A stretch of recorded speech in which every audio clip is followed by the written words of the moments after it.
right, I think we're live. This is Brother Eric and Chris Campisi. Good morning, good afternoon, whatever it is. Yeah, it's been a long morning. So we just wanted to catch up with y'all. We were Brother Chris organized an event. We called it Make History event on March 23rd, and for the Justice Coalition. And we had a little teach-in at the Unity Center at 3339 Halstead. And down the Bridgeport neighborhood. And then after that, we went and took the bus to Harold Washington Library and joined the Letter Carriers Union rally. Yeah. So I'm not going to say anything right now. I'd like Chris to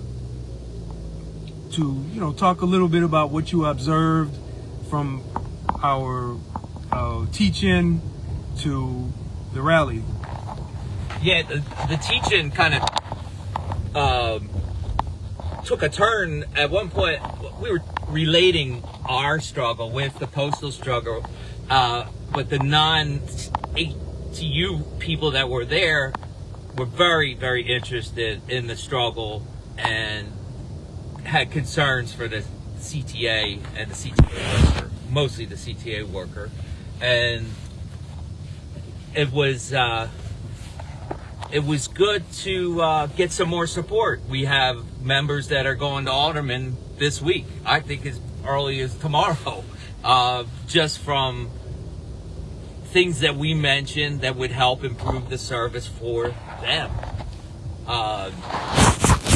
We also, at the rally, we left there, we took public transportation up to the rally together, and then while we went up there, out there, of course we had homemade signs, CTA workers support the postal workers, and it's amazing the tie. I mean, we are cousins, or probably you just say we're brothers and sisters with the postal workers. Everybody was like, my brother works at the CTA, my mother works at the CTA, my cousin, so we're very connected. No matter how they try to disconnect us in the world, we are so connected, especially with that specific service that's getting attacked by Elon Musk, attacked by Trump, and we deserve this. We did not deserve. We need to support our family members. I mean, to some, you may wonder, oh, well, why are you here? Well, that's the reason we're here. My mother was a postal worker. And like I said, I don't know how many people stopped, took a picture with our signs. Yeah. Just to show, hey, hey, cuz, look, your people are out helping us out. And we appreciate it. They love the signs. They loved us. They loved the signs. And if these other things arise, we're all in this together. And I keep bringing it up, and I was bringing it up there with people I met. Well, what's the situation? I said, well, if anybody's paying attention, and this should be out a lot more than it is right now, if people are paying attention, the new Secretary of Transportation, Duffy, said last week, and I'm going to paraphrase, basically he said, make the CTA safe, or I'm taking the federal money that we give you. I mean, simple. Okay, maybe he threw a couple more words in there. I'm in the car, I'm not quoting specifically, but we're next. Don't get comfortable, don't go to sleep, because it's coming for you. And what are they doing with the postal workers? 10,000 workers right off the bat, and then more to come, okay? So if they can do that to them, what are they going to do to you? And they're protected by the Constitution of the United States. They're not some mismatched government poster child for a new board.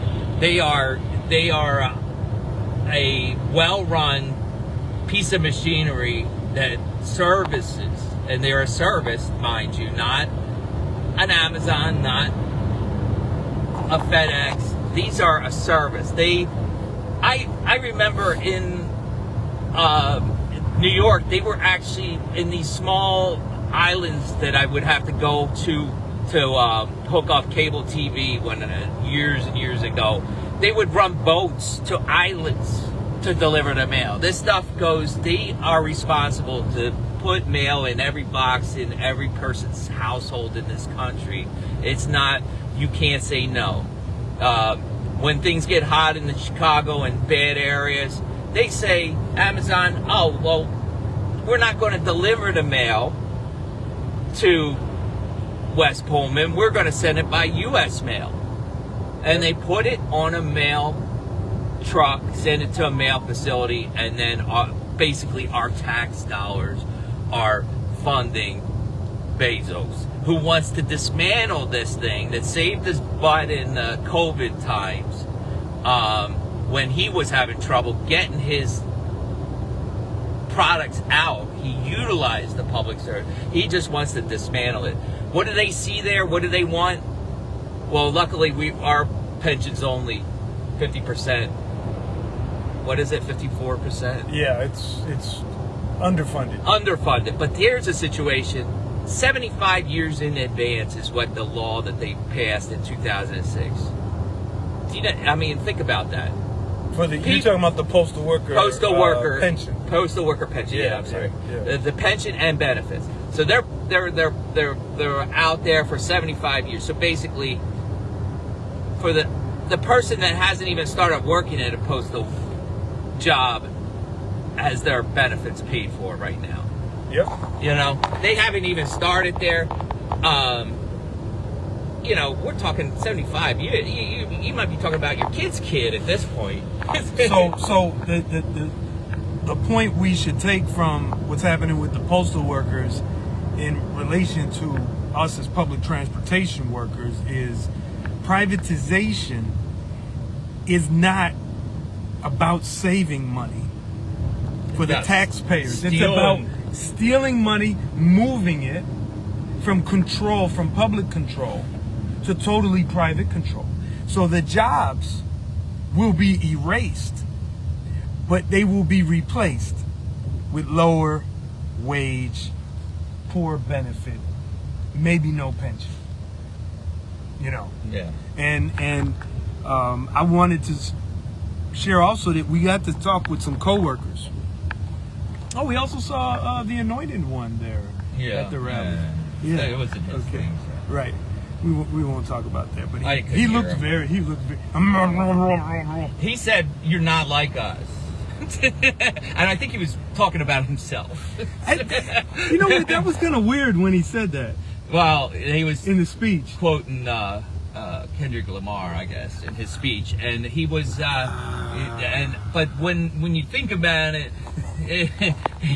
he is not like us. No, he's not. He is not like us. Yeah, the anointed one, for those who don't know, is the local 241 president, Keith Hill, who said he was anointed in the blood of Jesus Christ to be the supreme ruler over the members. Anyways, but he did, like I said, he can do whatever he wants. Yeah, But we had our signs there. I was moving around, and he was trying not to look. He was real angry. He had this scowl. But anyways, we when I went around and we talked to some coworkers on our way back, and they are ready to fight. I'm telling you, right? Yeah, we can't. The coworkers want to fight. They want to fight, and they're like, "Hey, man, we want to do this. We want to do that."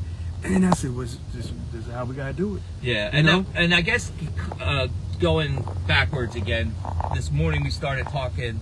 It kind of went on to CTA, but we were talking about the 1970 postal wildcat strike. Okay,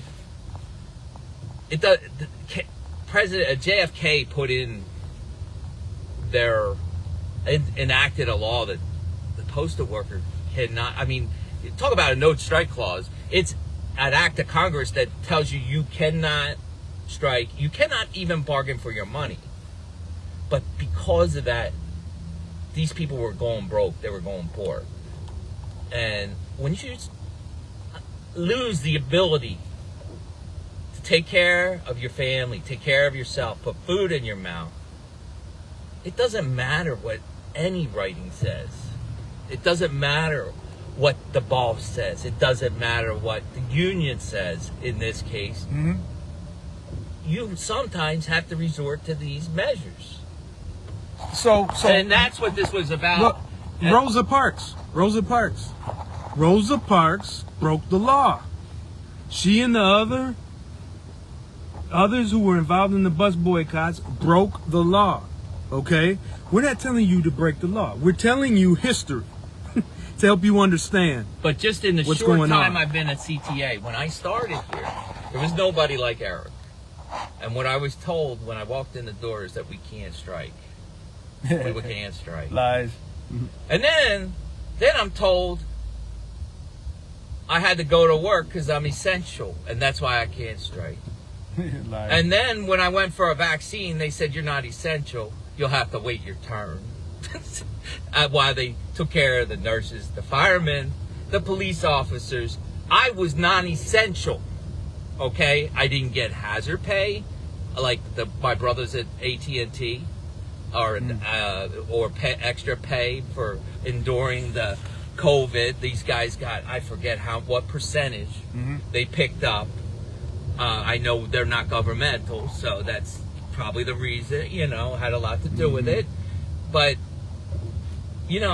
it's not essential for you to decide one way when it's good for you, one way when it's bad for you. Okay? I don't give a shit what you call me.